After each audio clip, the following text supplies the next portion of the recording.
The hardcover book hit Claire's temple with a sickening thud that echoed through the marble foyer.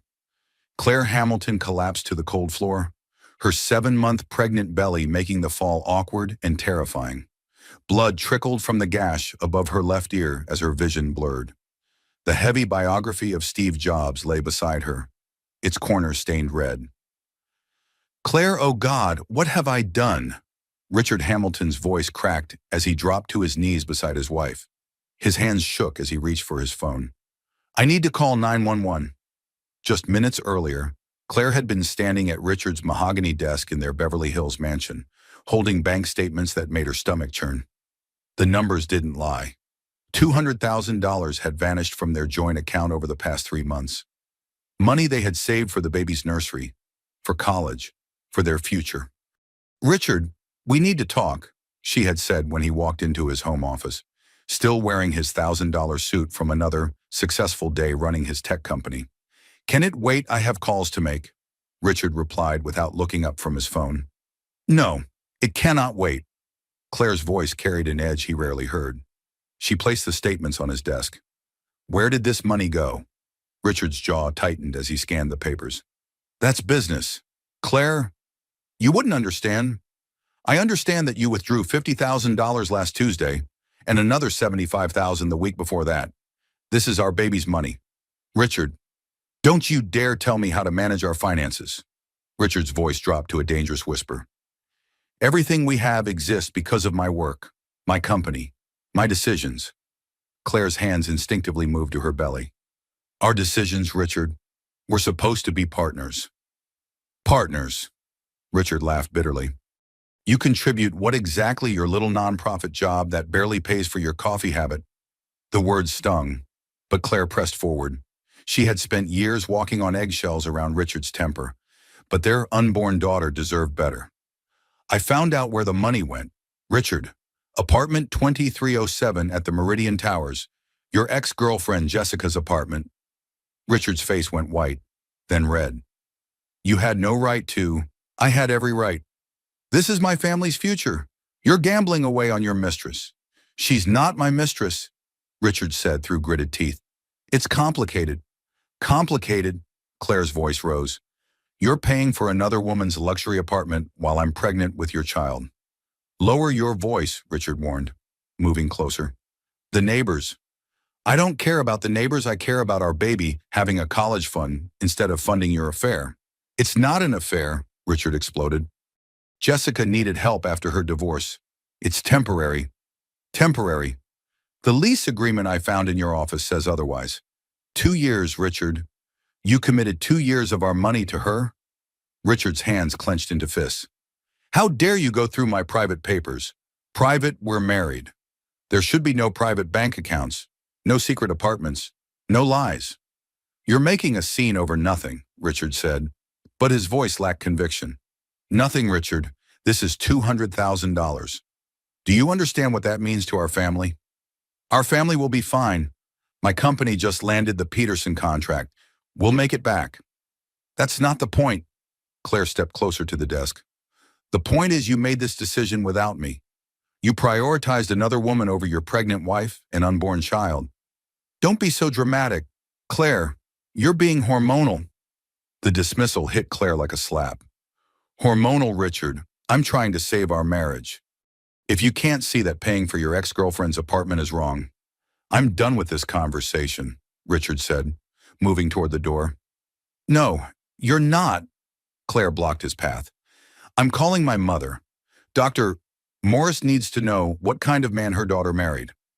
The mention of Claire's mother, the respected neurologist who had never approved of Richard, triggered something dark in his eyes.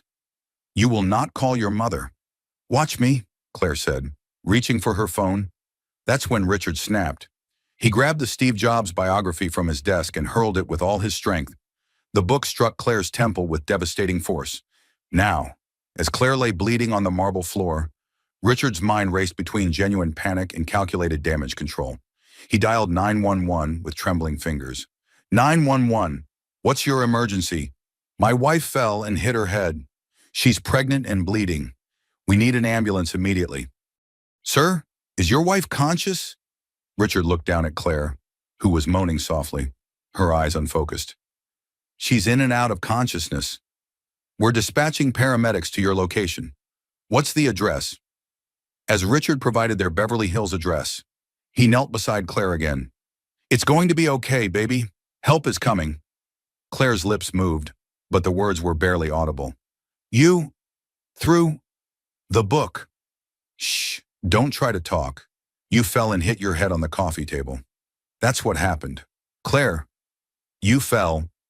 But even as Richard repeated the lie, he knew the truth would be harder to hide than he hoped. The book lay several feet away, stained with his wife's blood. The coffee table showed no signs of impact, and somewhere in Claire's injured mind, the real story remained intact. The sound of sirens grew louder as Richard quickly moved the blood-stained book to his desk drawer. He rehearsed his story. Claire had been upset about the pregnancy hormones. She got dizzy, she fell and struck her head on the corner of the coffee table. When the paramedics arrived, Richard opened the door with the practiced charm that had built his business empire. "Thank God you're here. My wife is 7 months pregnant, and she had a terrible fall." The female paramedic, Sarah Rodriguez, immediately assessed Claire's condition while her partner prepared the stretcher. "Sir, can you tell me exactly what happened?" Claire was feeling dizzy. Pregnancy hormones. You know, she lost her balance and fell, hitting her head on the coffee table edge. Sarah examined the head wound with experienced eyes.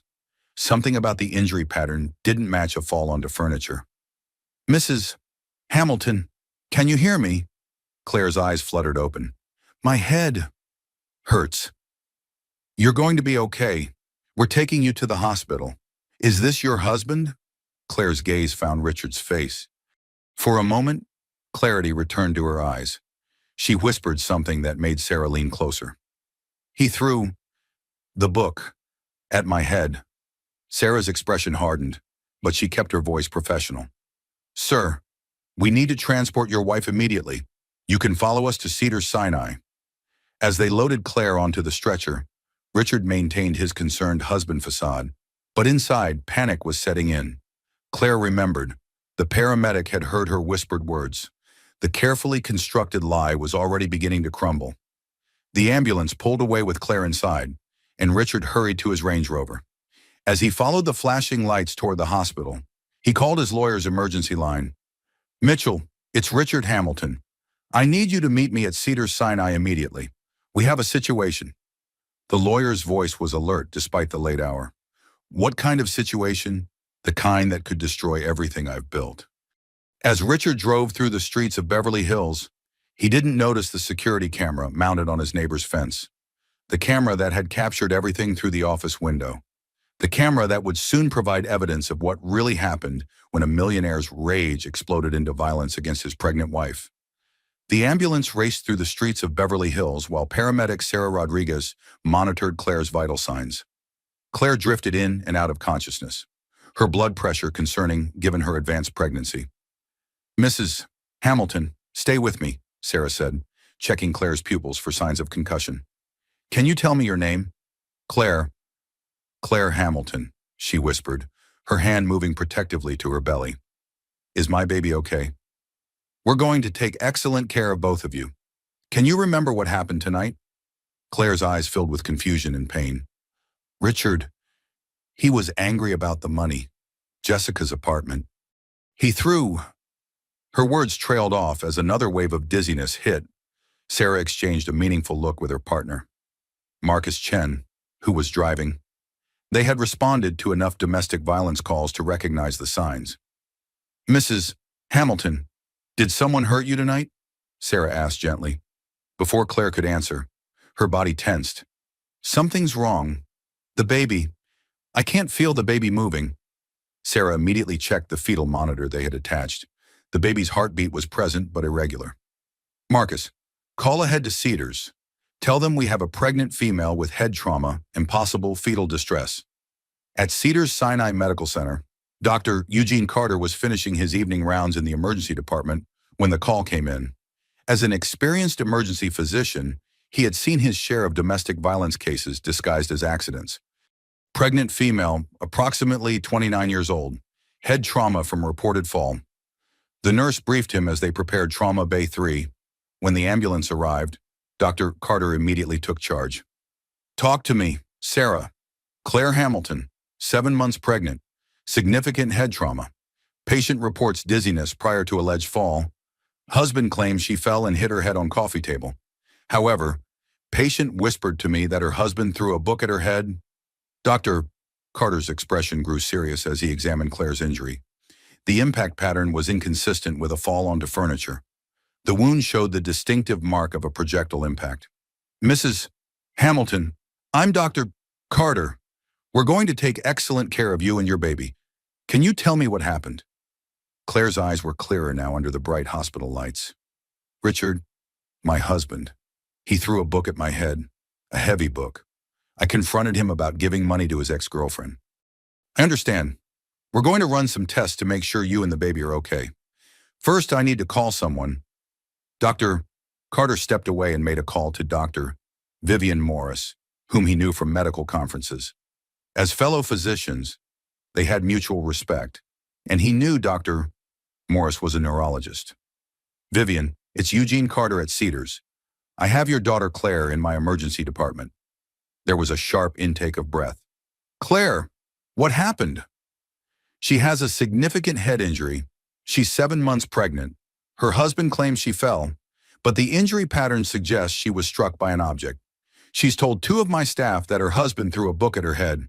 I'm coming immediately. Don't let that bastard anywhere near her." "Vivian, are you saying—" "I'm saying I've suspected Richard Hamilton of abuse for months. My daughter's been making excuses for bruises, for his controlling behavior. She's been isolating herself from family and friends. This escalation was inevitable." Dr. Carter's jaw tightened. "We'll protect her. I'm ordering a CT scan and fetal monitoring. How long will it take you to get here?" 20 minutes. Eugene, document everything. Every injury, every statement. If my daughter is ready to break free from this monster, I want evidence." Back in Trauma Bay 3, Claire was growing more agitated. "Where's Richard? Is he here?" Nurse Jennifer Walsh, who had been monitoring Claire's condition, noticed the patient's anxiety spike whenever her husband was mentioned. "He's in the waiting area. Would you like to see him?" "No." Claire's response was immediate and fearful. "Please, don't let him in here." "Not yet. I need to think." "Of course. You're in control here. Mrs. Hamilton, no one comes in without your permission." The CT scanner revealed what Dr.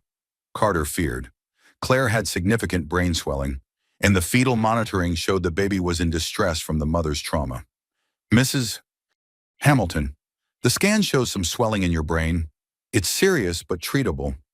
However, the stress has affected your baby. We need to monitor both of you very closely." "Will my baby be okay?" Claire asked, tears streaming down her face. "We're doing everything possible. The next 24 hours are critical. If the swelling increases or if the baby shows more distress, we may need to consider early delivery." The words hit Claire like another blow. Her baby, the innocent life she was carrying, was suffering because of Richard's violence. The reality of her situation began to crystallize through the pain medication. Dr. Vivian Morris arrived at the hospital like a force of nature. At 58, she commanded respect in every medical facility in Los Angeles. Her silver hair was pulled back severely, and her dark eyes blazed with protective fury. "Where is my daughter?" she demanded at the nurse's station. "Dr. Morris, I'm Dr. Carter. We spoke on the phone." Vivian's medical training took over as she followed Dr. Carter to Claire's room. "Show me the scans first. I need to see what we're dealing with." Dr. Carter pulled up the CT images on his tablet. "Subdural hematoma, significant swelling in the temporal lobe. The impact pattern is consistent with a projectile, not a fall. The baby, stressed but stable for now, we're monitoring continuously." When Dr. A. Morris entered Claire's room, her professional composure cracked for just a moment.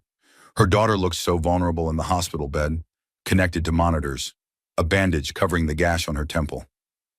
"Mom," Claire's voice was small, like a child's. "I'm here, sweetheart." Dr. Carter explained what happened. "Tell me the truth about Richard." Claire closed her eyes, and for the first time in months, she felt safe enough to speak honestly. "He's been getting worse, Mom, more controlling, more angry. Tonight, When I confronted him about giving money to his ex-girlfriend, he just snapped. How long has he been violent? This was the first time he actually hit me. But there have been incidents, pushing, grabbing, throwing things near me. I kept telling myself it wasn't that bad, that he was just stressed from work. Dr. Morris felt her anger building, but she kept her voice calm and clinical. Claire, as your mother and as a neurologist, I need you to understand something. The injury you sustained could have killed you, could have killed your baby. This isn't stress from work. This is domestic violence, and it escalates. I know, Claire whispered. I know that now. Outside Claire's room, Richard Hamilton paced the waiting area like a caged animal. His lawyer, Mitchell Stevens, had arrived and was trying to coach him through the situation. Richard, stick to the story. She fell. You called for help immediately. Show concern for your wife and unborn child. Don't admit anything. But what if she tells them what really happened? Head injuries cause confusion, memory problems. Her account may not be reliable. What neither Richard nor his lawyer knew was that hospital security cameras had captured Richard's phone call to his attorney before calling 911. The timestamp would prove that his first instinct was legal protection, not medical help for his injured wife. Dr. Morris was documenting every detail of Claire's injuries when her phone buzzed. It was a text from Detective Shannon Brooks, a family friend and specialist in domestic violence cases. Vivian, heard about Claire. Are you ready to press charges? Dr. Morris looked at her daughter, who was finally resting peacefully under sedation. She typed back, meet me at the hospital. Bring your evidence kit. The next few hours would determine whether Richard Hamilton's wealth and influence could protect him from the consequences of his violence, or whether a mother's love and professional expertise would finally break the cycle of abuse. As midnight approached, Claire's brain pressure spiked dangerously, and alarms began sounding throughout the ICU. The battle for her life, and her baby's life, was just beginning. Dr. Vivian Morris stood over her daughter's hospital bed at 2 a.m, her trained eyes studying every detail of Claire's injury with the precision of a forensic neurologist. The impact pattern told a story that contradicted every word of Richard Hamilton's carefully rehearsed account. The trajectory is wrong, she murmured to Dr. McCarter, pointing to the wound. If Claire fell and struck the coffee table, the injury would be here, on the back of her head. This trauma is lateral, consistent with a projectile striking from the side. Dr. Carter nodded grimly. That's what I thought. The force required to create this much damage, it wasn't a fall. Claire stirred in the bed, her eyes fluttering open. Mom, how long have you been here? Long enough to examine your medical records and speak with the paramedics, Dr. Morris said, pulling a chair close to her daughter's bedside. Claire, I need you to tell me everything about tonight. Everything about Richard's behavior leading up to this. Claire's hand moved to her bandaged temple. The money. Mom, he'd been taking money from our accounts. $200,000 to pay for his ex-girlfriend's apartment. Jessica Morrison. You know about her. Dr. Morris's expression darkened. I know Richard dated her before you. I also know she has a restraining order against him from 2 years ago. This was news to Claire. A restraining order for what? Assault. She dropped the charges after Richard's family paid her to relocate to New York.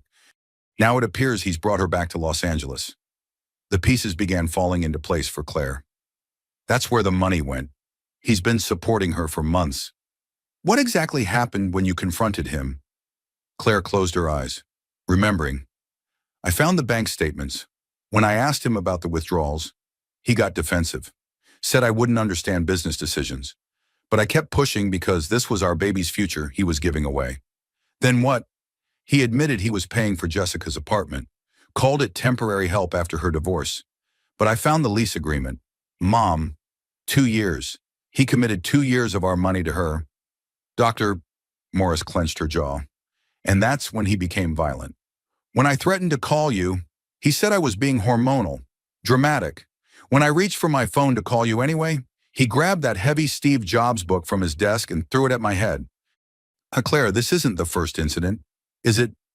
Claire was quiet for a long moment. No, there have been other things.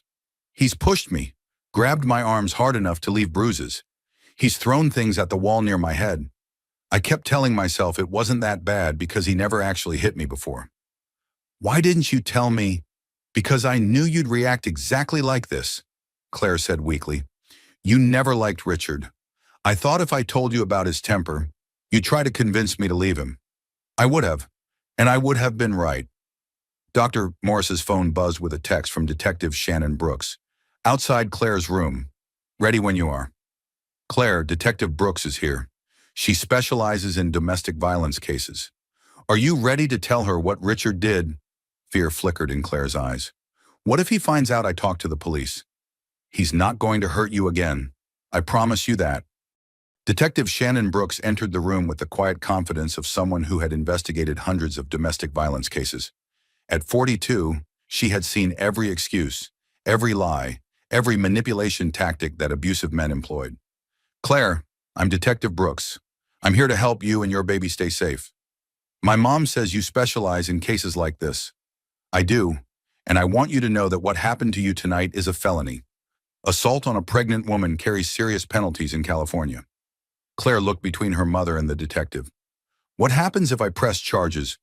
We arrest Richard, document all the evidence, and the district attorney's office prosecutes him.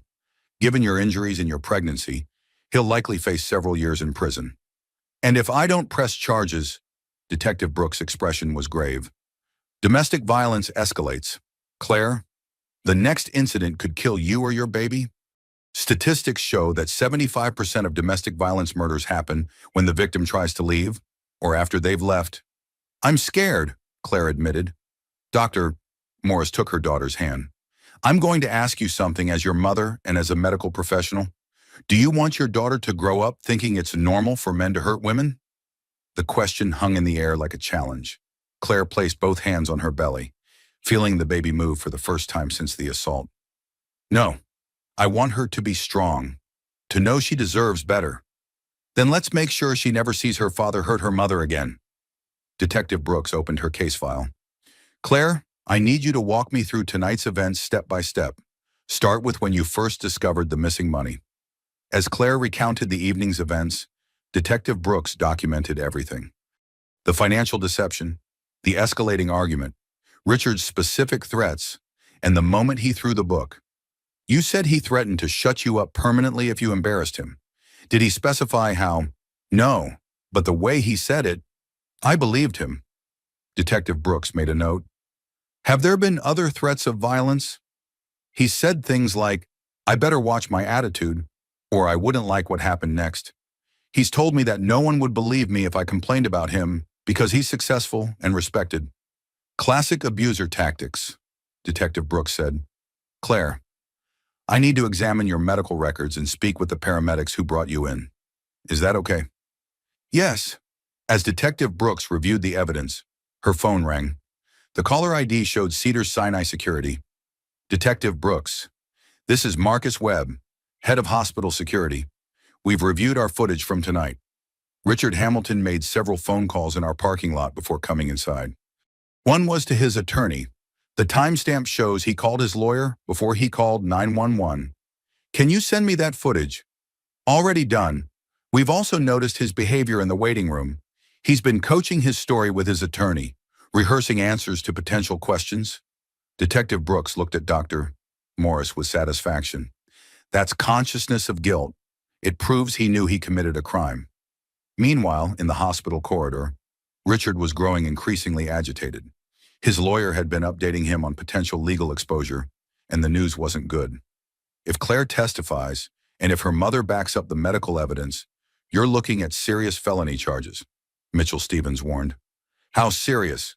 5 to 10 years, potentially more given the pregnancy factor and your financial means to flee. Richard's face went pale. There has to be something we can do. What about claiming she's unstable pregnancy hormones?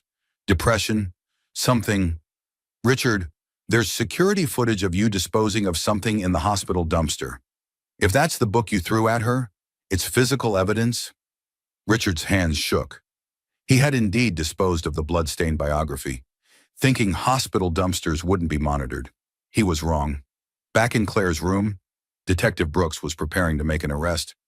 Claire, based on your statement, the medical evidence, and the physical evidence we've recovered, I have probable cause to arrest Richard for felony domestic violence. What happens now? I arrest him tonight. He'll be booked and held without bail until his arraignment. Given the severity of the charges and his financial resources, the court will likely consider him a flight risk. Dr. Morris squeezed her daughter's hand. You're doing the right thing, sweetheart.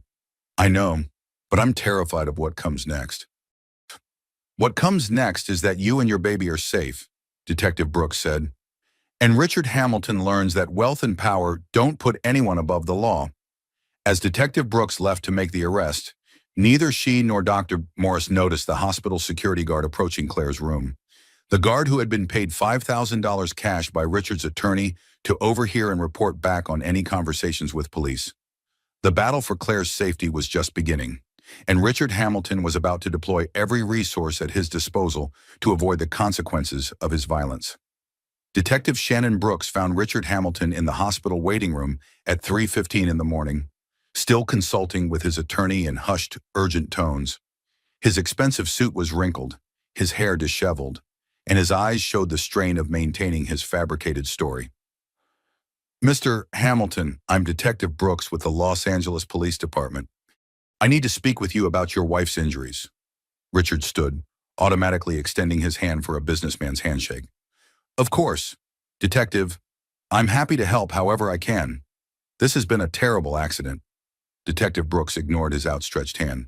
Sir, I need you to accompany me for questioning regarding the assault on your wife. Assault? Richard's attorney, Mitchell Stevens, stepped forward. Detective, my client reported an accidental fall. There's been no mention of assault. That's because your client lied in his initial report. Detective Brooks produced her badge and handcuffs. Richard Hamilton, you're under arrest for felony domestic violence, assault on a pregnant woman, and filing a false police report. The waiting room went silent as other families turned to stare. Richard's face flushed with embarrassment and rage. This is ridiculous. I'm the one who called for help. I saved my wife's life. You have the right to remain silent, Detective Brooks continued, placing handcuffs on Richard's wrists. Anything you say can and will be used against you in a court of law. You have the right to an attorney. I want to see my wife, Richard demanded as she led him toward the exit. Your wife has requested no contact with you. A restraining order will be in place within hours. Mitchell Stevens followed them. Detective, my client is a respected businessman with no criminal record. This appears to be a misunderstanding based on the confused recollections of an injured woman. Detective Brooks stopped walking and faced the attorney. Mr. Stevens, your client threw a 2-pound hardcover book at his 7 months pregnant wife's head, causing brain trauma that could have killed her and her unborn child. The medical evidence is conclusive. The physical evidence includes the blood-stained book he disposed of in the hospital dumpster. This isn't a misunderstanding. It's attempted murder. Richard's legs nearly gave out. You found the book. Richard, don't say another word, his attorney warned, but it was too late. So you admit you disposed of evidence? Detective Brooks asked. The admission hung in the air like a confession. Other people in the waiting room were now openly staring and whispering. Richard's carefully maintained reputation was crumbling in real time. As they reached the parking garage, Mitchell Stevens tried damage control. Detective, my client is willing to cooperate fully. Perhaps we can work out an arrangement that avoids the trauma of a public trial for his pregnant wife. Your client can cooperate by confessing to what he did and accepting responsibility for his actions. Beyond that, the district attorney will determine how this proceeds. Richard was placed in the back of Detective Brooks's unmarked car, his mind racing. Through the window, he could see the media vans already arriving.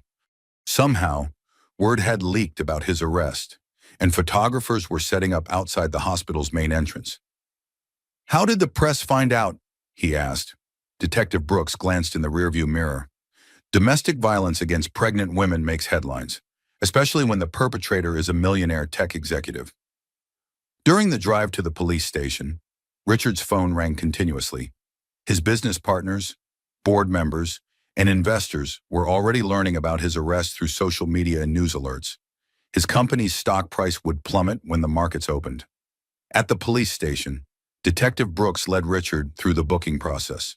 Fingerprints, photographs, inventory of personal belongings. Each step hammered home the reality that his life as he knew it was over. "I want to make a phone call," Richard said. "You can call your attorney once you're processed." In the holding cell, Richard sat on the metal bench and tried to process how quickly everything had unraveled. 12 hours ago, he was a successful CEO preparing for bed in his Beverly Hills mansion. Now he was facing years in prison for a moment of rage. Back at the hospital, Dr. Morris was updating Claire on the arrest. "Richard is in custody. Detective Brooks says the evidence is overwhelming." "What happens to our house, our finances?" Claire asked, the practical concerns beginning to surface. "California law prevents him from accessing joint assets while facing domestic violence charges. You'll have full control of the accounts and property." "I can't afford that house on my own." "You don't need to afford it. You need to heal and prepare for your daughter's birth. Everything else can be sorted out later." Claire's hospital room phone rang. "Dr. Morris answered. "Dr. Morris speaking. This is Grace Hamilton, Richard's mother. I demand to see my daughter-in-law immediately." Dr. Morris's voice turned icy. "Mrs. Hamilton, visiting hours are over, and Claire is not receiving visitors. This is a family matter. I'm sure we can resolve this misunderstanding without involving the police." "There's no misunderstanding. Your son committed felony assault on my pregnant daughter. He's in jail where he belongs." "Dr. Morris, I think you're overreacting. Richard would never hurt Claire intentionally. She must have misunderstood his actions." The audacity of the statement left Dr. Morris speechless for a moment. "Mrs. Hamilton, your son threw a 2-pound book at Claire's head. The impact caused brain trauma. There's no misunderstanding that. Accidents happen during arguments. Surely we can handle this privately. The only thing being handled privately is Claire's medical care. Everything else is a matter for the courts." After hanging up, Dr. Morris turned to Claire. "Richard's mother wants to visit." "Absolutely not.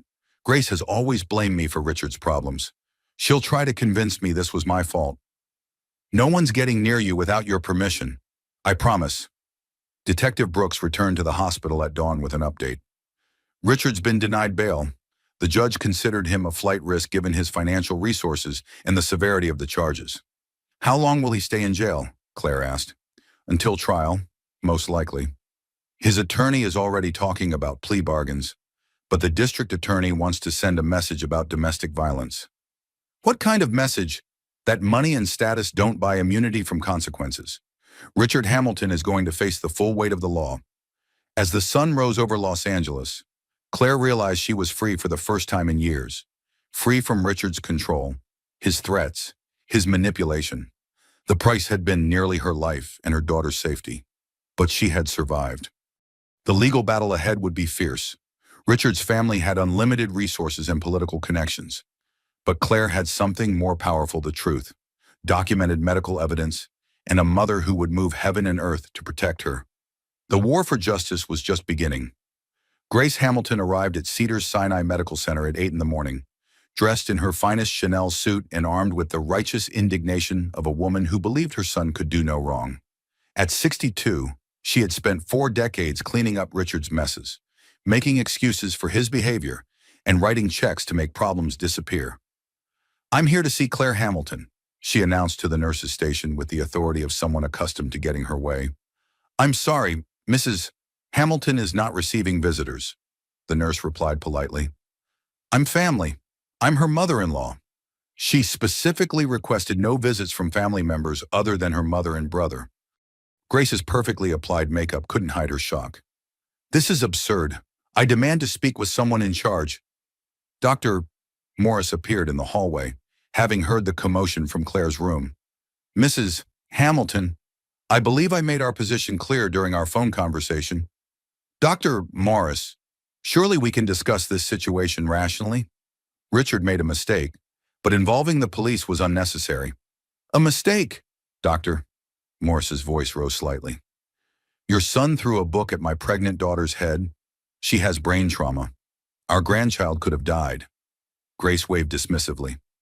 "Richard was probably trying to get her attention. and she got in the way. You know how dramatic Claire can be. The casual dismissal of attempted murder left Dr. Morris speechless. Mrs. Hamilton, I'm a neurologist. I've examined the injury personally. Your son struck my daughter with enough force to cause significant brain trauma. Brain trauma sounds very serious when you put it that way, but people recover from bumps on the head all the time. This wasn't a bump. This was assault with a deadly weapon. Grace's composure cracked slightly.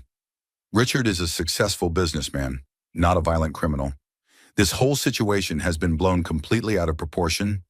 Perhaps you should visit your son in jail and ask him to explain why he disposed of the blood-stained book in a hospital dumpster. Before Grace could respond, Tyler Morris arrived, having driven through the night from San Francisco when his mother called. At 31, Tyler was a successful software engineer, but more importantly, he was fiercely protective of his sister. Tyler, thank God you're here, Dr. Morris said, embracing her son. Tyler's eyes immediately found Grace Hamilton. You must be Richard's mother. I am, and you must be the brother who's encouraging this vindictive prosecution of my son. Tyler's jaw tightened. Lady, I'm encouraging my sister to press charges against the man who tried to kill her and her unborn child. That's a ridiculous exaggeration. Richard lost his temper for a moment. It happens in every marriage. No, it doesn't, Tyler said firmly. In healthy marriages, people don't throw books at each other's heads. Grace pulled out her phone. I'm calling my attorney. This family is clearly not interested in resolving this matter reasonably. You're right, Dr. Morris said. We're interested in seeing your son prosecuted to the fullest extent of the law. As Grace made her phone call, Tyler asked his mother quietly, how is Claire really? Physically, she's stable. The brain swelling has decreased. Emotionally, she's terrified but determined. She wants to protect her daughter. Good, Richard needs to face consequences for what he did. Grace finished her call and approached them again. My attorney is prepared to offer a substantial settlement in exchange for dropping the charges. This isn't a civil matter, Dr. Morris replied. This is criminal. The state of California is prosecuting your son. Everything has a price. Dr. Morris, what would it take to make this go away? Tyler stepped forward, his anger barely contained. Are you seriously trying to bribe us? I'm trying to protect my family's reputation and my son's future. What about Claire's future? What about your grandchild's safety?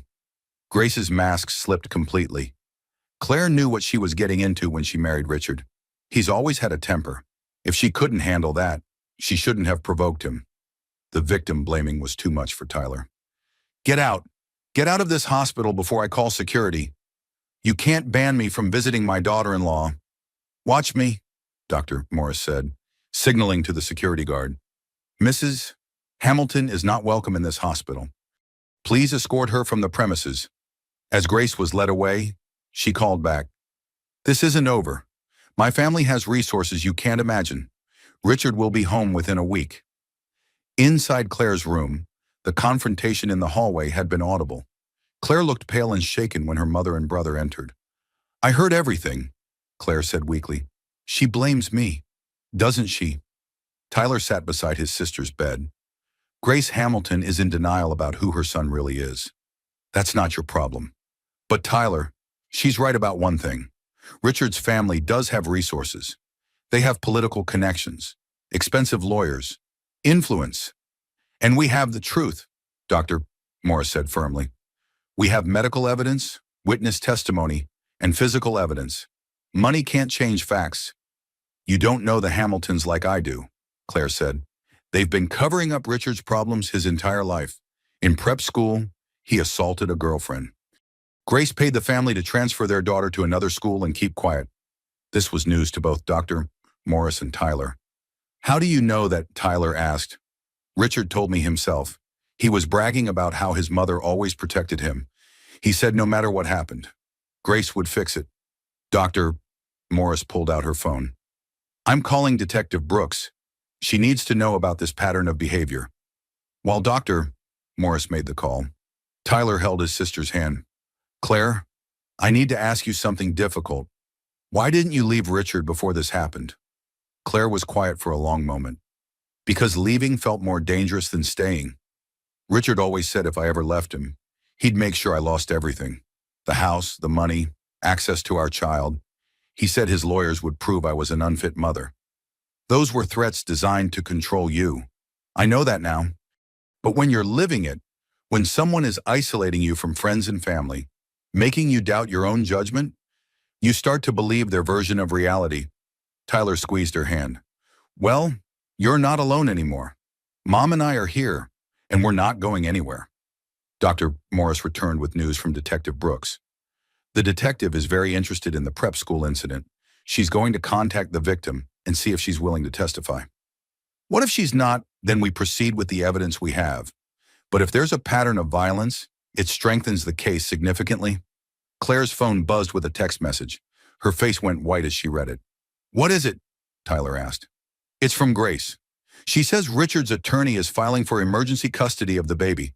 They're claiming I'm mentally unstable and a danger to our child. The audacity of the legal maneuver was breathtaking.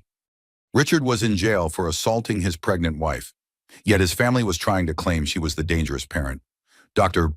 Morris's medical training kicked in. They can't take a baby from its mother without extraordinary circumstances. And given that Richard is the one facing criminal charges, no judge would grant him custody. But they could try to place the baby with Grace, Claire realized. Richard's mother as temporary guardian. The thought of her newborn daughter being raised by the woman who had just blamed Claire for her own assault was terrifying. Over my dead body, Tyler said grimly. We need a family law attorney. Dr. Morris said, someone who specializes in protecting mothers and children from abusive fathers. As if summoned by their conversation, Detective Brooks appeared in the doorway. I have news about Richard's prep school incident. The victim, Jennifer Walsh, is now a successful attorney in Portland. She's willing to testify about what Richard did to her 15 years ago. What happened to her? Claire asked. Richard pushed her down a flight of stairs during an argument. She suffered a broken arm and a concussion. Sound familiar? The pattern was unmistakable. Richard's violence wasn't a one-time loss of control. It was an established pattern of behavior that had been covered up by his family's money and influence. There's more, Detective Brooks continued. We've found 2 other women who dated Richard in college and after. Both report similar incidents of physical violence. Will they testify? They're considering it. Seeing Richard finally face consequences has given them courage to come forward. As the evidence mounted against Richard, Claire felt a mixture of vindication and sadness. She was finally seeing her husband clearly, but it meant accepting that the man she had loved was a dangerous predator who had fooled her for years. The battle lines were drawn. On one side, Richard's wealth, his family's influence, and a legal team prepared to destroy Claire's reputation to save their client. On the other side, the truth, medical evidence, and a growing chorus of victims ready to break their silence. The war for justice was escalating, and Claire was no longer fighting alone. 3 days after the assault, Claire's medical condition had stabilized enough for her to give a comprehensive statement to Detective Brooks and Prosecutor Margaret Lane. The swelling in her brain had decreased significantly, and her baby's heartbeat was strong and steady. Claire, I need you to walk me through your relationship with Richard from the beginning, Margaret Lane said, settling into the chair beside Claire's hospital bed. At 51, the prosecutor had built her career on putting domestic abusers behind bars. When we first met, Richard was charming, successful, attentive. Everything seemed perfect. When did that change? Claire thought carefully. About 6 months after we moved in together. Small things at first. He didn't like my friends. Said they were jealous of our relationship. He convinced me to quit my job at the nonprofit because he made enough money for both of us. Classic isolation tactics, Detective Brooks noted. What else? He started managing our money completely. Said I didn't understand investment strategies. He gave me an allowance like I was a child. When I questioned expenses, he'd get angry and say I was ungrateful. Margaret Lane made notes. Did the financial control escalate?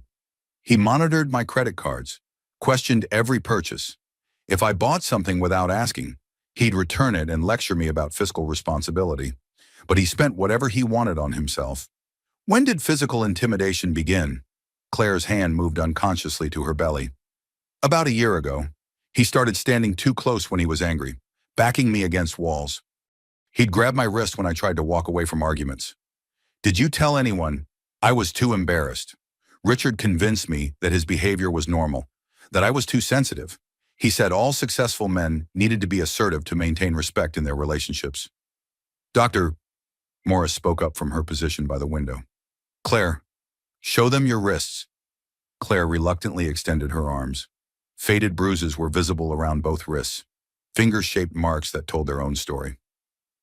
When did he do this? Margaret Lane asked, photographing the injuries. Last week, I tried to leave the room during an argument about his late nights at work. He grabbed me and held me against the wall until I agreed to listen to him explain why I was wrong. Detective Brooks exchanged a look with the prosecutor. Claire, we've been investigating Richard's past relationships. We've found a pattern of escalating abuse with multiple women. How many women? 4 that we know of. Jennifer Walsh, the prep school victim, is flying in tomorrow to meet with us. She's now a successful attorney and wants to help put Richard away. Claire felt a mixture of relief and guilt. Relief that she wasn't alone. Guilt that other women had suffered because Richard's behavior had been covered up instead of prosecuted. There's something else, Detective Brooks continued. We've obtained Richard's financial records. The money he gave to Jessica Morrison wasn't just for her apartment. What was it for? Silence? Jessica was also a victim of Richard's violence. He's been paying her $200,000 to keep quiet about an assault that happened 3 years ago. The room fell silent as the implications sank in. Richard hadn't been supporting an ex-girlfriend out of kindness. He had been paying hush money to another victim. We want to contact Jessica, Margaret Lane said. With her testimony added to Jennifer's and yours, we can establish a clear pattern of domestic violence spanning over a decade. Claire's friend Nadine Walsh chose that moment to arrive with flowers and a worried expression. She had been trying to visit for 2 days but had been turned away due to the restricted visitor list. Claire, honey, what happened? The news said Richard was arrested for assault, but that can't be right. Claire looked at her best friend, remembering all the times Nadine had questioned Richard's controlling behavior, all the times Claire had defended him. It's right. Nadine, Richard threw a book at my head during an argument. I have brain trauma. Nadine's face went white. Oh my God, Claire, I'm so sorry. I should have pushed harder when I saw the warning signs. What warning signs? Detective Brooks asked. Nadine looked between Claire and the detective. Richard's jealousy about Claire's friendships. He discouraged her from spending time with anyone. When we did get together, he'd call constantly, checking up on her. He made her feel guilty for having a life outside their relationship. Did you witness any physical aggression? Not directly, but Claire would make excuses for injuries. A bruise on her arm was from bumping into a door. A cut on her lip was from biting it while eating. I suspected, but Claire always had explanations. Claire felt tears forming.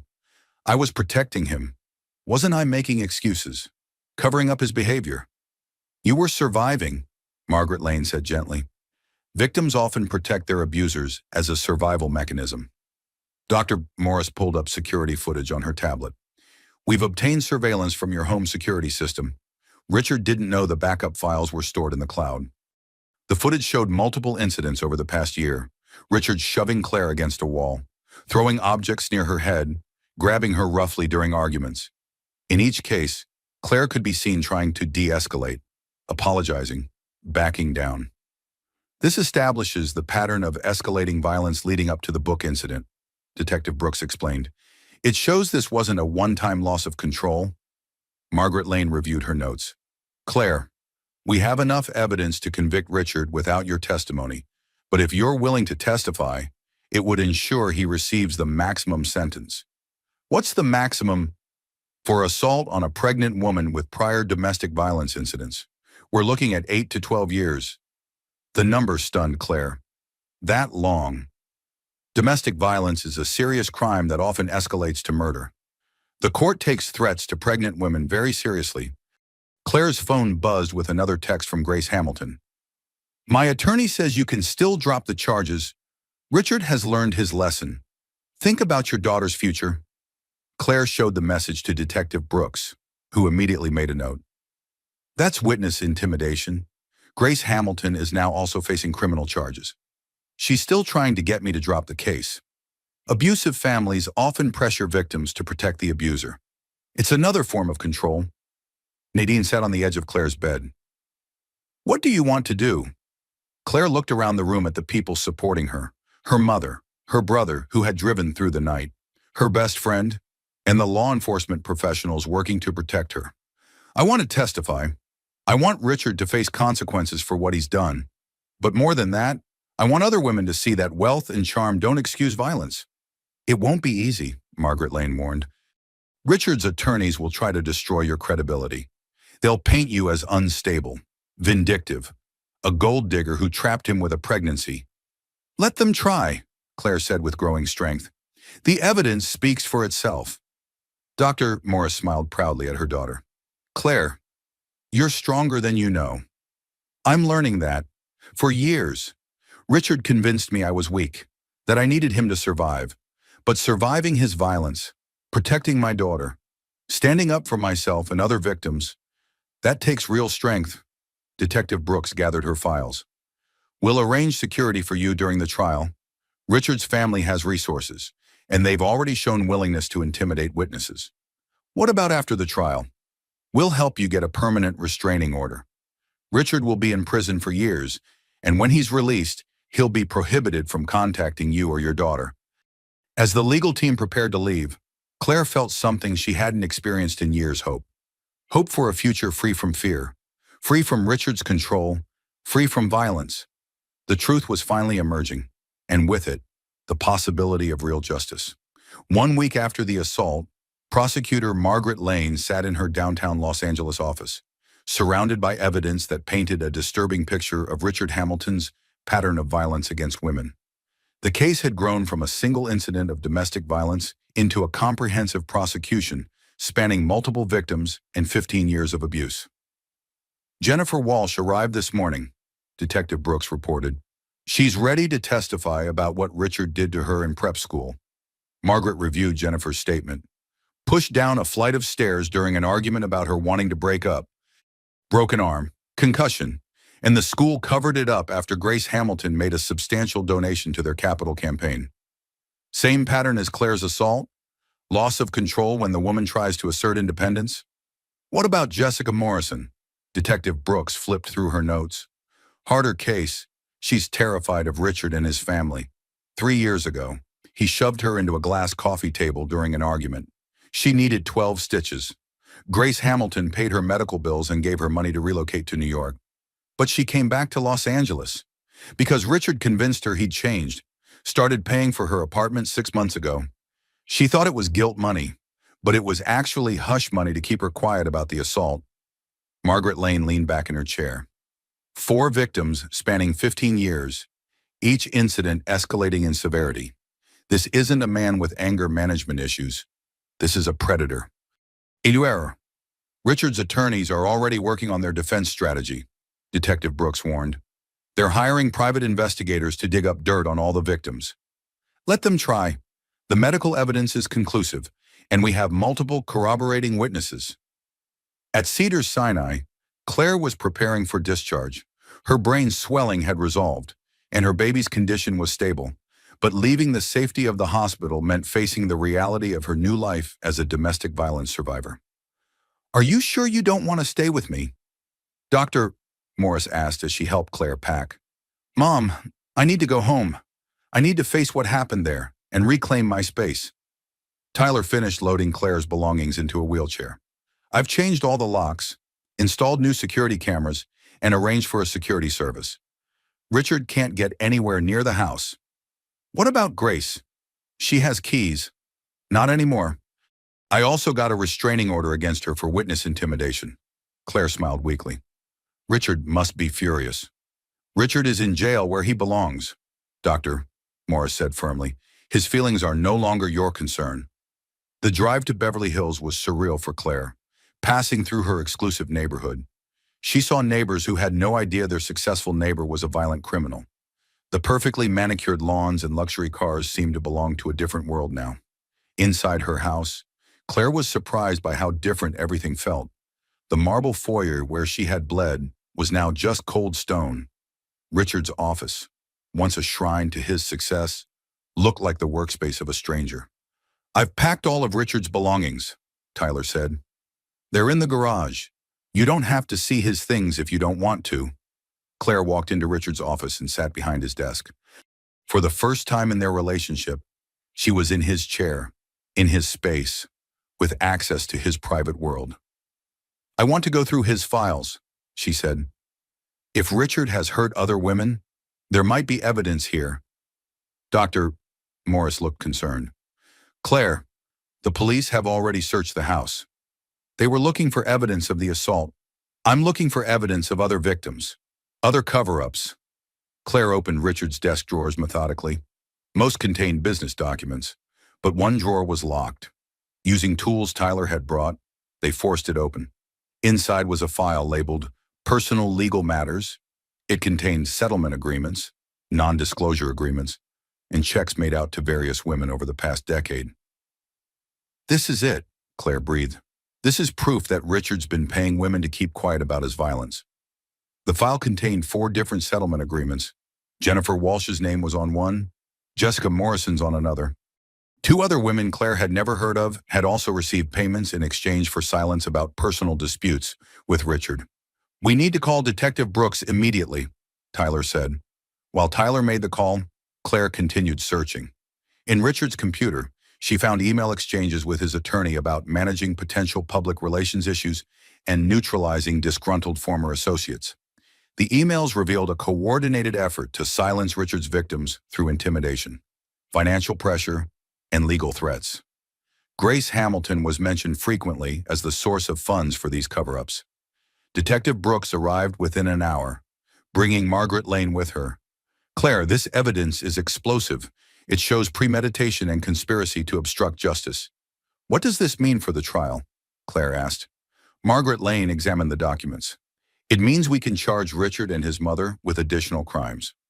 Witness tampering, obstruction of justice, possibly racketeering if we can prove an ongoing criminal enterprise. Will the other victims testify now? With this evidence, they might feel safer coming forward." The documents proved they were telling the truth about Richard's violence.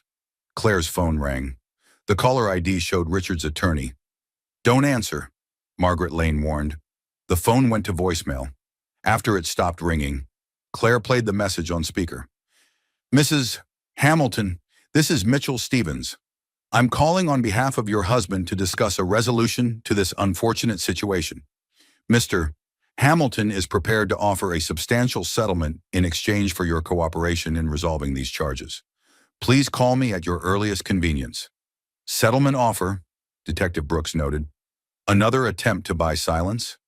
"The audacity is breathtaking," Dr. Morris said. "He assaults my daughter and then tries to bribe her to drop charges." Margaret Lane smiled grimly. "Actually, this works in our favor. Attempting to bribe a victim is additional evidence of consciousness of guilt." Claire looked at the prosecutor. "What happens if I call him back and record the conversation? We could set up a controlled call with recording equipment. If he makes specific offers to drop charges in exchange for money, that's felony witness tampering. Let's do it." 2 hours later, Claire sat in Detective Brooks' office wearing a recording device, surrounded by law enforcement officers. Margaret Lane coached her on what to say and what not to say. Keep him talking about the settlement offer. Get him to be specific about the amount and what he expects in return. Claire dialed Mitchell Stevens' number, her heart pounding. "Mrs. Hamilton, thank you for calling back. I trust you're feeling better." "I'm recovering. You mentioned a settlement." "Yes, Mr. Hamilton recognizes that this situation has caused you distress. He's prepared to offer $2 million in exchange for your cooperation in resolving the criminal charges." "What kind of cooperation?" "A simple statement that the incident was accidental, that you may have misremembered the events due to your head injury." "You want me to lie?" "I want you to consider your daughter's future. $2 million would ensure her education, her security. A public trial would be traumatic for everyone involved." Claire looked at Margaret Lane, who nodded encouragingly. "What about the other women Richard hurt?" There was silence on the line. "I'm not sure what you mean. Jennifer Walsh, Jessica Morrison, the others. Would they get settlements too?" Mrs. Hamilton, I think we should focus on your situation. My situation is that your client has a pattern of violence against women, and your family has a pattern of covering it up with money. I think this conversation has become unproductive. Please consider my client's offer carefully. After Stevens hung up, the room erupted in satisfaction. Perfect, Margaret Lane said. Clear evidence of attempted witness tampering. Claire felt a sense of power she hadn't experienced in years. For the first time, I have leverage over Richard instead of him having leverage over me. How does it feel? Detective Brooks asked, like waking up from a nightmare, like remembering who I used to be before Richard convinced me I was powerless. The case against Richard Hamilton was now ironclad. Multiple victims, medical evidence, financial records, and recorded attempts at witness tampering. But Claire knew the real battle was just beginning. Richard's family would deploy every resource to destroy her credibility and avoid conviction. The war for justice was entering its most dangerous phase. 2 weeks before the trial, Claire faced her greatest test yet. Richard's defense team had unleashed a coordinated attack on her character, hiring private investigators to examine every aspect of her past and releasing carefully selected information to the media designed to paint her as an unstable gold digger. Pregnant wife's secret, past financial troubles and mental health issues before marriage to tech millionaire. Read the headline in the Los Angeles Tribune. Claire sat in Margaret Lane's office, staring at the newspaper with a mixture of rage and humiliation. They make it sound like I trapped Richard with the pregnancy. It's a standard defense strategy, Margaret Lane explained. Destroy the victim's credibility by any means necessary. The good news is that juries see through this tactic. But what if they don't? What if people believe Richard's version? Detective Brooks leaned forward. Claire, remember what we discussed. Richard's team is desperate because the evidence against him is overwhelming. These character attacks are actually signs of weakness, not strength. Dr. Morris had been reading the article with growing anger. They're claiming Claire has a history of mental instability because she sought counseling after her father's death 5 years ago.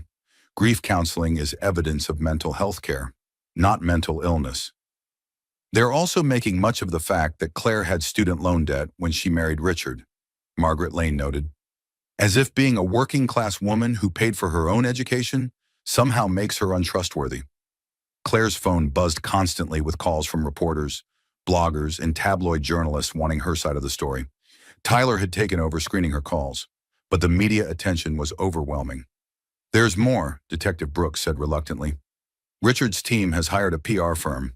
They're conducting a whisper campaign about your pregnancy, suggesting you manipulated Richard into marriage. That's disgusting, Tyler said. Claire and Richard tried to get pregnant for 2 years. There are medical records proving they sought fertility counseling. Actually, that helps us, Margaret Lane realized. If Claire was trying to trap Richard, why would they have spent 2 years and thousands of dollars on fertility treatments? Despite the legal team's confidence, Claire felt her resolve wavering under the constant attacks. The stress was affecting her pregnancy, and her doctor had warned about the risk of early labor. I keep thinking maybe I should just take the settlement and disappear, Claire admitted. Get away from all this. Raise my daughter somewhere quiet. Claire, look at me, Dr. Morris said firmly. If you take Richard's money and sign a non-disclosure agreement, what happens to the next woman he dates? What happens when your daughter is old enough to ask why her father is in prison? I know, but I'm so tired of fighting. Nadine Walsh, who had been quietly supportive throughout the ordeal, finally spoke up. Claire, I need to tell you something. I've been following the media coverage, and there's something you should know about public opinion. More bad news. Actually, no. For every negative article about you, there are dozens of supportive comments from women sharing their own stories of domestic violence. You've become a symbol of courage for survivors. Nadine showed Claire her tablet, scrolling through social media posts from women around the country who had found strength in Claire's willingness to prosecute her wealthy abuser. Claire Hamilton gives me hope that rich men can't buy their way out of consequences. Nadine read aloud. If she can face down a millionaire and his lawyers, maybe I can leave my abusive husband too? Claire felt tears forming. I never wanted to be a symbol. I just wanted justice. Sometimes those are the same thing, Margaret Lane said gently. The next morning brought news that changed everything. Jennifer Walsh, the prep school victim, held a press conference in Portland announcing her support for Claire and revealing additional details about Richard's past violence. 15 years ago, Richard Hamilton pushed me down a flight of stairs because I wanted to break up with him, Jennifer said to the assembled reporters. His family paid mine to keep quiet and transfer me to another school. I've lived with the guilt of my silence ever since. Jennifer's press conference prompted an avalanche of media coverage focusing on the pattern of abuse rather than attacks on Claire's character. Other victims began coming forward publicly, sharing their stories of Richard's violence and his family's cover-ups. The narrative is shifting, Margaret Lane observed. Richard is no longer the successful businessman brought down by a vindictive wife. He's a serial abuser whose victims are finally being heard. But Richard's defense team wasn't finished. That afternoon, Grace Hamilton held her own press conference outside the Los Angeles courthouse. My son is the victim of a vindictive prosecution by a disturbed woman who trapped him with a pregnancy, Grace declared. Richard Hamilton is a pillar of the community, a job creator, a philanthropist. These charges are a travesty of justice. Grace's performance was polished and convincing, hitting every talking point designed to generate sympathy for Richard. She spoke about his charitable donations, his business success, his plans for the baby. Richard was looking forward to being a father. He had already set up college funds, designed a nursery, planned for his daughter's future. The idea that he would deliberately harm his pregnant wife is absurd. But Grace made a critical error in her prepared statement. She mentioned specific details about the nursery design that only Richard could have known, details from conversations that took place after his arrest while he was supposed to have no contact with his family. She just admitted to violating the no-contact order, Detective Brooks realized. Grace has been communicating with Richard in jail. Margaret Lane immediately filed a motion to revoke Grace's bail for violating court orders. This shows the Hamilton family believes they're above the law. That evening, Claire made a decision that surprised everyone. She called her own press conference. I didn't want to be here, Claire said, standing outside the courthouse with her hand on her pregnant belly. I didn't want to be the face of domestic violence. I wanted to be a private person raising my daughter in peace. The assembled reporters hung on every word. But Richard Hamilton and his family have made this public. They've attacked my character, questioned my motives, and tried to buy my silence. So let me be clear about what really happened. Claire's voice grew stronger as she continued. Richard Hamilton threw a 2-pound book at my head because I discovered he was giving our baby's college fund to his ex-girlfriend. He caused brain trauma that could have killed me and our unborn daughter. When he realized the severity of what he'd done, his first call wasn't to 911, it was to his lawyer. The Hamilton family has spent 15 years covering up Richard's violence against women. They've paid victims to stay quiet, intimidated witnesses, and used their wealth to avoid consequences. That ends now. Claire's statement went viral within hours. The image of a pregnant woman standing alone against a wealthy family's intimidation tactics resonated with people across the country. You did the right thing, Dr. Morris said as they watched the evening news coverage. I finally feel like myself again, Claire replied. For years, Richard convinced me I was weak, that I needed his protection, but standing up to him, telling the truth publicly, this is who I really am. The trial was set to begin in 1 week. Richard's defense team had exhausted their character assassination tactics and failed to shake the core evidence. The case would ultimately be decided on facts, not spin. As Claire prepared for the most important testimony of her life, she felt something she hadn't experienced in years, confidence in her own strength and the righteousness of her cause. The battle for justice was entering its final phase, and Claire Hamilton was ready to fight. The courthouse steps were crowded with media, domestic violence advocates, and supporters as Claire Hamilton's case against her millionaire husband went to trial. After weeks of character assassination and legal maneuvering, the moment of truth had finally arrived. Claire sat in the witness box, her hand resting on her 8-month pregnant belly, facing the jury that would decide Richard's fate. She had rehearsed this moment countless times with Margaret Lane, but nothing could have prepared her for the reality of confronting her abuser in open court. Mrs. Hamilton, please tell the jury what happened on the night of March 15th, Margaret Lane began. Claire took a deep breath and began her testimony. Her voice was clear and steady as she described discovering the missing money, confronting Richard about his ex-girlfriend, and the moment his rage exploded into violence. He grabbed the Steve Jobs biography from his desk and threw it at my head with all his strength. The impact was so severe that I lost consciousness immediately. What was the last thing you remember before losing consciousness? Richard screaming that I would never embarrass him again. The courtroom was silent as Claire continued her testimony, describing years of escalating abuse, financial control, and psychological manipulation. Richard's defense attorney, Mitchell Stevens, tried repeatedly to object, but Margaret Lane's questions were perfectly crafted. Mrs. Hamilton, why didn't you leave your husband before this incident? Because he convinced me that I was nothing without him, that no one would believe me if I accused him of abuse, that his wealth and connections would ensure I lost custody of our child if I ever tried to leave. When Margaret Lane finished her direct examination, Mitchell Stevens approached for cross-examination like a predator stalking wounded prey. Mrs. Hamilton, isn't it true that you married my client primarily for his money? No, that's not true. You had significant student loan debt when you met Richard. Correct. I paid for my own education. Yes. And Richard paid off those loans after your marriage. Richard insisted on paying them. I never asked him to. Stevens continued his attack, questioning Claire's memory due to her head injury, suggesting she had exaggerated the violence, implying she was motivated by greed. But Claire remained calm and consistent, her testimony unshaken by his aggressive tactics. Mr. Stevens, your client threw a 2-pound book at my head while I was 7 months pregnant. No amount of money could compensate for nearly losing my life and my daughter's life. The prosecution's case grew stronger with each witness. Dr. Eugene Carter testified about Claire's injuries, emphasizing that the trauma pattern was consistent with assault, not an accidental fall. Dr. Vivian Morris took the stand as both a medical expert and a mother. Her testimony about examining Claire's injuries was devastating to the defense. In 30 years as a neurologist, I have never seen impact trauma this severe from a household accident. The force required to create this injury pattern could only come from a deliberate assault. Detective Shannon Brooks testified about the evidence Richards called to his lawyer before calling 911. The blood-stained book found in the hospital dumpster, the security footage showing Richard disposing of evidence.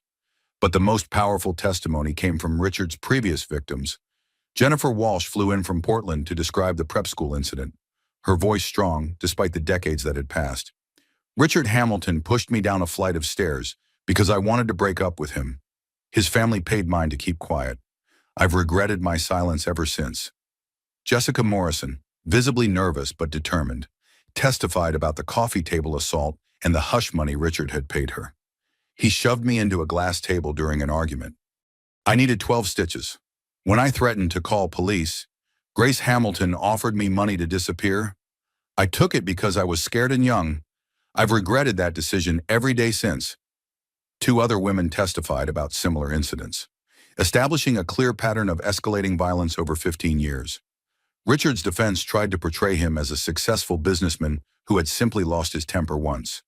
They brought character witnesses who testified about his charitable donations and business accomplishments.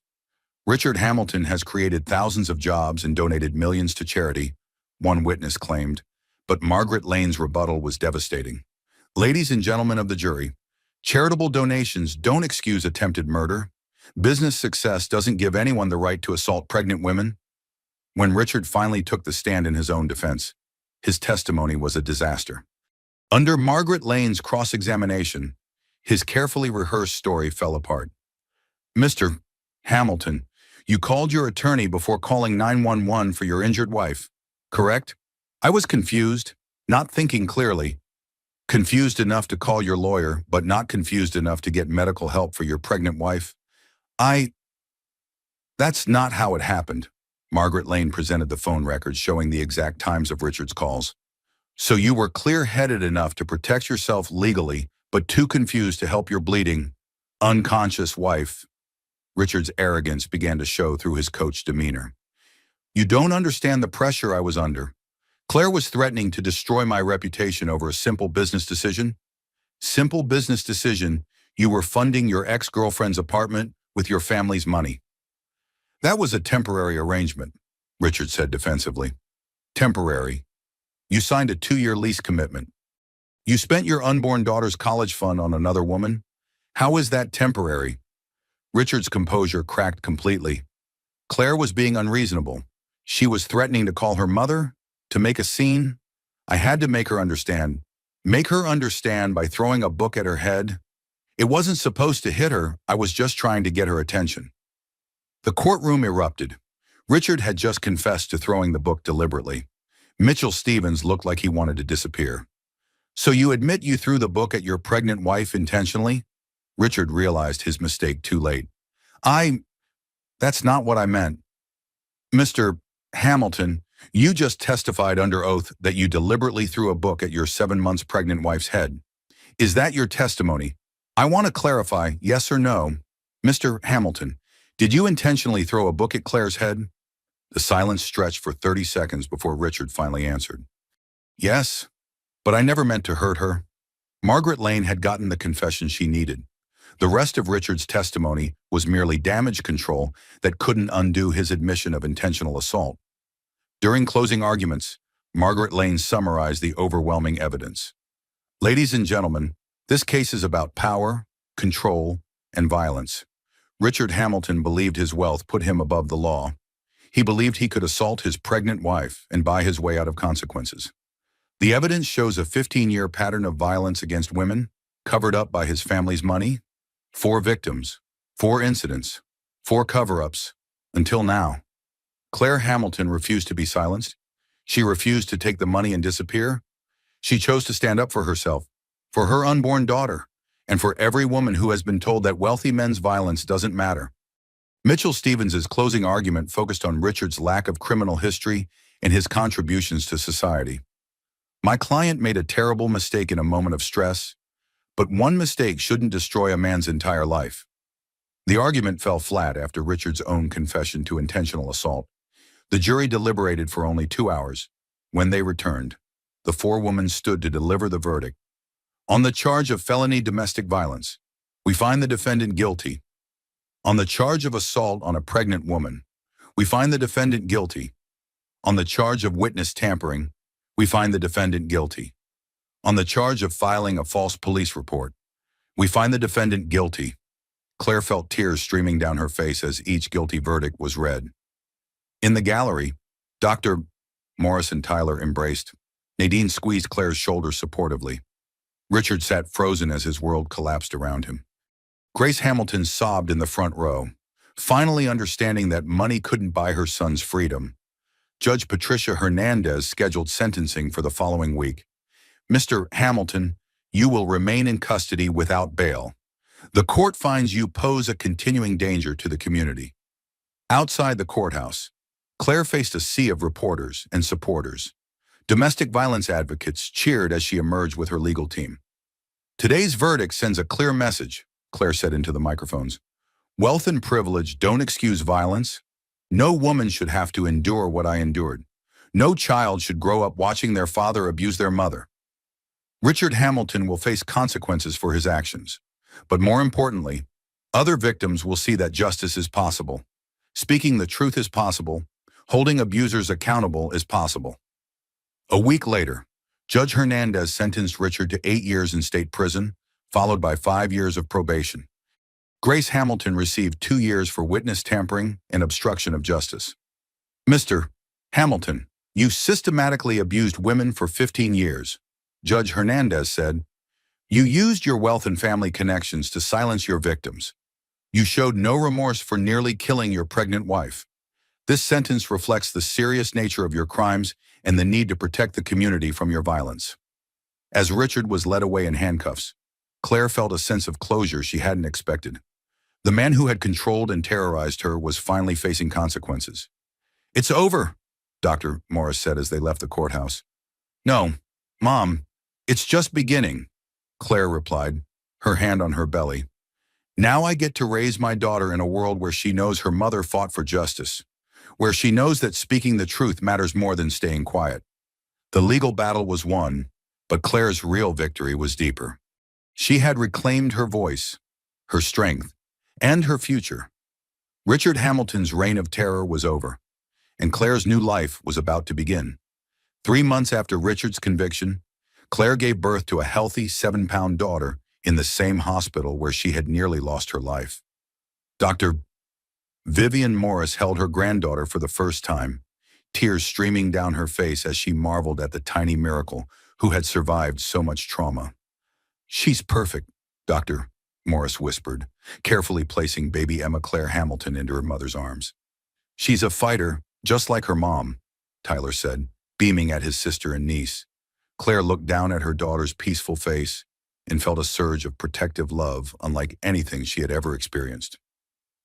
"I promise you'll never see the violence I saw, sweetheart. You'll grow up knowing you're strong, knowing you're valued, knowing you deserve to be treated with respect." The past 3 months had been a whirlwind of legal proceedings, media attention, and personal healing. Richard's conviction had made national headlines, inspiring other domestic violence survivors to come forward with their own stories. Claire had been contacted by dozens of women who credited her courage with giving them strength to leave abusive relationships. "There's someone here to see you," Nadine announced from the doorway. Detective Shannon Brooks entered the hospital room, carrying flowers and wearing a broad smile. "Congratulations, Claire. She's beautiful. Thank you for everything. Shannon, I couldn't have done this without you." "Actually, you could have. You're stronger than you ever knew." Detective Brooks pulled out an envelope. "I have some news. The California legislature just passed new domestic violence legislation inspired by your case. It's called the Claire Hamilton Act." Claire looked up in surprise. "What does it do?" "It creates harsher penalties for domestic violence against pregnant women, eliminates spousal immunity in abuse cases, and provides funding for victim advocacy programs. Your courage to testify has literally changed the law." The weight of that impact was overwhelming. Claire's decision to prosecute Richard hadn't just protected her and Emma, it had created protections for countless other women. "There's more," Detective Brooks continued. "I've been asked to head a new domestic violence task force. We're going to focus specifically on cases involving wealthy defendants who try to buy their way out of consequences." Richard's conviction really did send a message, didn't it? "Absolutely.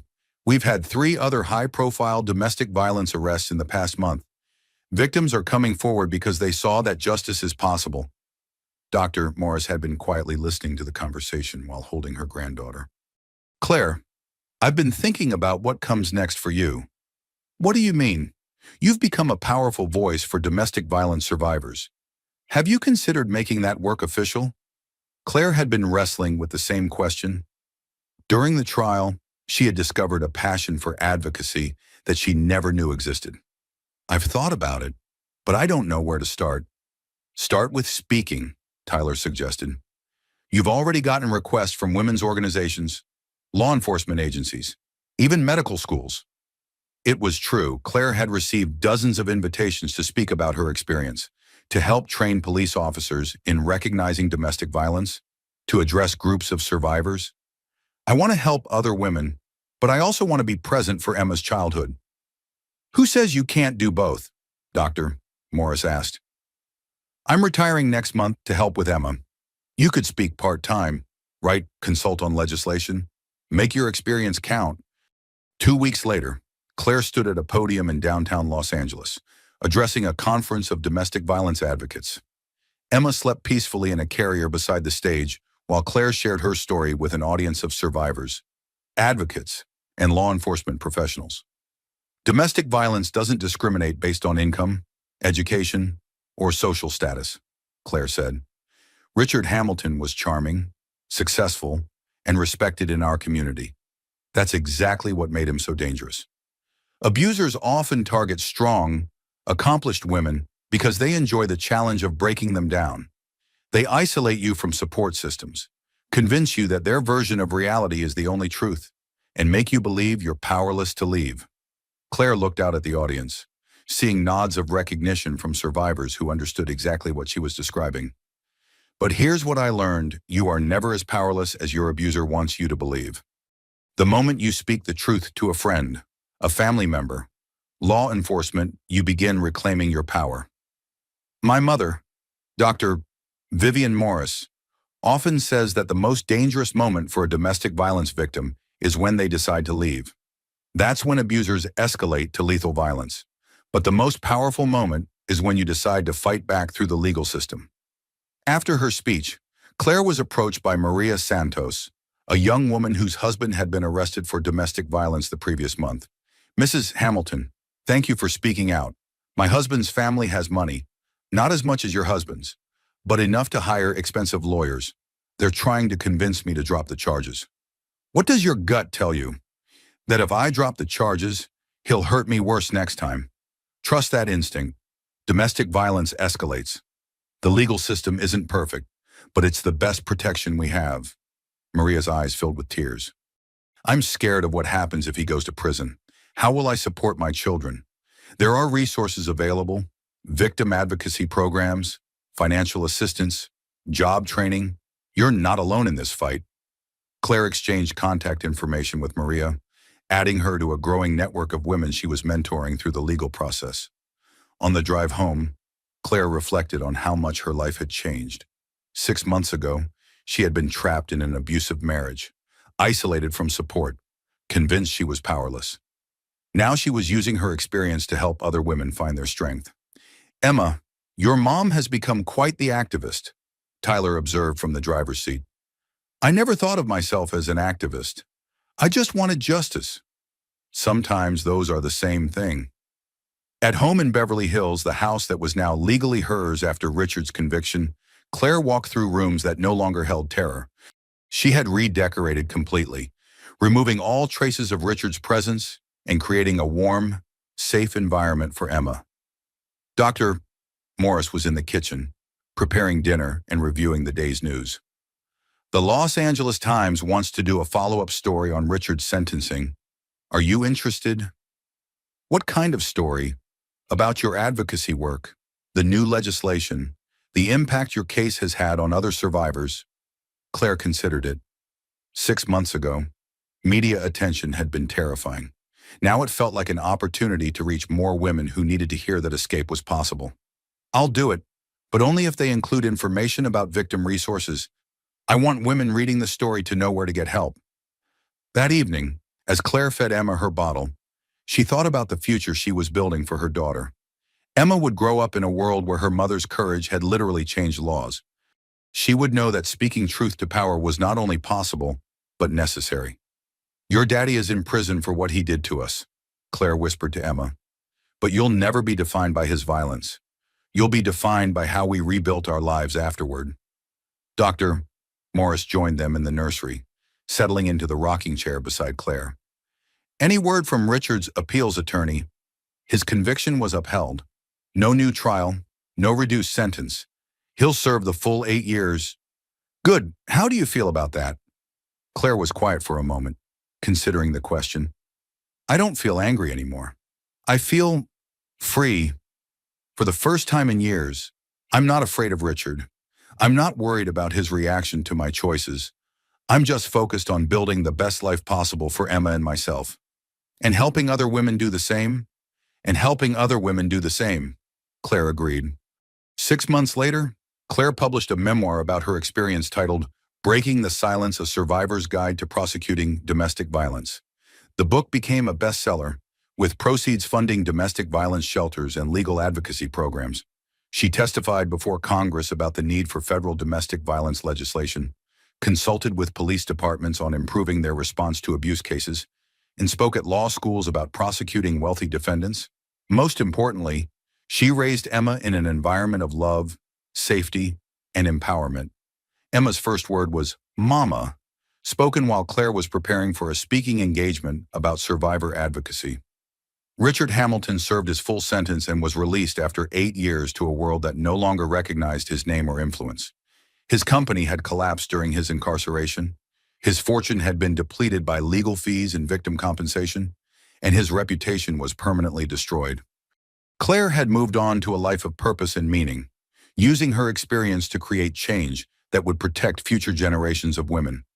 She had transformed her trauma into a force for justice, proving that even the darkest experiences could become sources of light for others. Emma grew up knowing her mother was a hero, not because she had endured violence, but because she had refused to let that violence define her future. Claire Hamilton had not just survived domestic abuse, She had used her survival to build a better world for her daughter and countless other women. The book that Richard had thrown at Claire's head was meant to silence her forever. Instead, it had given her a voice that would echo through legislation, court cases, and the lives of women who found courage in her example. Claire finally understood that protecting her daughter meant protecting herself first, a lesson that would guide every decision for the rest of their lives. In breaking her own silence, she had given other women permission to speak their truth. In seeking justice for herself, she had created justice for generations of survivors who would follow. The millionaire who had thrown a book at his pregnant wife was now just a cautionary tale. But the woman who had survived, fought back, and built a new life from the ashes of trauma, she had become a legend.